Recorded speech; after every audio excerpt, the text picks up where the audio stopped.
آخوندها حق دارند که بترسند، زیرا شورای ملی مقاومت ایران با برنامه 10 ماده‌ای خود برای ایران آزاد فردا تنها آلترناتیوی است که میتواند یک حکومت آزادیخواه برقرار کند.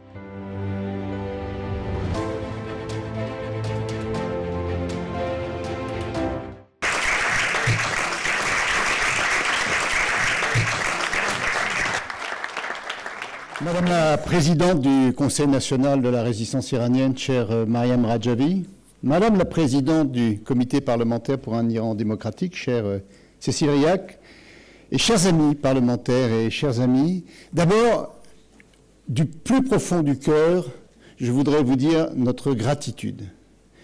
Pouvoir tenir ce colloque en ce lieu symbolique, en ce jour symbolique, se placer sous la protection du législateur et du suffrage universel.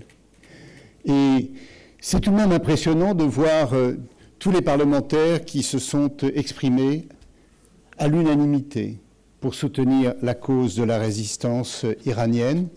Ça prouve que c'est un beau combat. Oui, c'est vrai, Jean-Pierre Brard l'a dit, il y a des menaces. Eh bien, que voyons-nous sur ces images? Les résistants sont héroïques. Nous ne sommes finalement que peu de choses à côté de leur sacrifice, à côté de la barbarie qu'ils subissent. Eh bien, restons unanimes et allons jusqu'au bout du combat. Alors, je voudrais rappeler le travail extraordinaire qui est mené par le CPID, parce que l'Iran, comme le dit le titre de ce colloque, c'est la répression, c'est le bellicisme.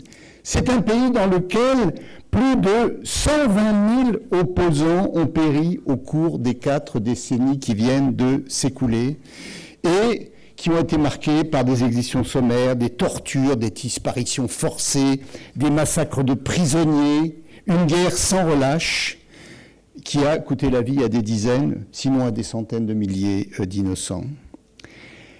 L'Iran des mollahs, c'est le paroxysme dans la dictature, c'est-à-dire dans les méthodes d'intimidation, de mensonges, en se fondant sur des dogmes religieux obsolètes et moyenâgeux.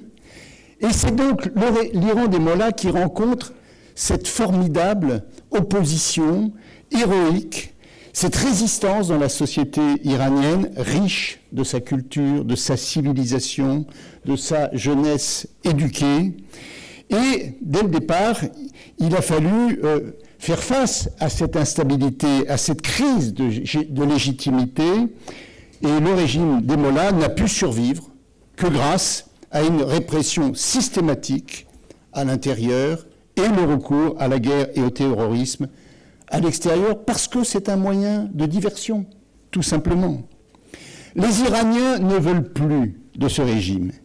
Ils sont dans la rue contre le régime au pouvoir, sans cesse depuis décembre 2017, lorsque, pour commencer, une grogne des retraités insuffisamment payés s'était rapidement transformée en soulèvement dans plus de 100 villes iraniennes. Moins de 2 ans après, en novembre 2019, c'est la hausse des prix de l'essence qui avait mis le feu aux poudres, et pendant 5 jours, il avait fallu que le régime vienne briser le soulèvement par une répression brutale qui a coûté la vie à plus de 1500 manifestants. Il y a eu la crise du Covid qui a en quelque sorte imposé un calme forcé, mais dès que la situation s'est un peu améliorée, c'est un nouveau soulèvement qui s'est enflammé en septembre 2022, couvrant plus de 300 villes à travers le pays, avec des insurrections qui se sont multipliées et qui ont duré pendant de longs mois. Alors, quel est le vrai moteur de ce soulèvement et de cette ardeur de la résistance? Eh bien, il faut bien le dire, c'est l'expérience. C'est, je dirais, la transmission, même de génération en génération, de l'âme d'une résistance organisée qui a dû lutter contre la dictature du Shah et puis contre la dictature des mollahs.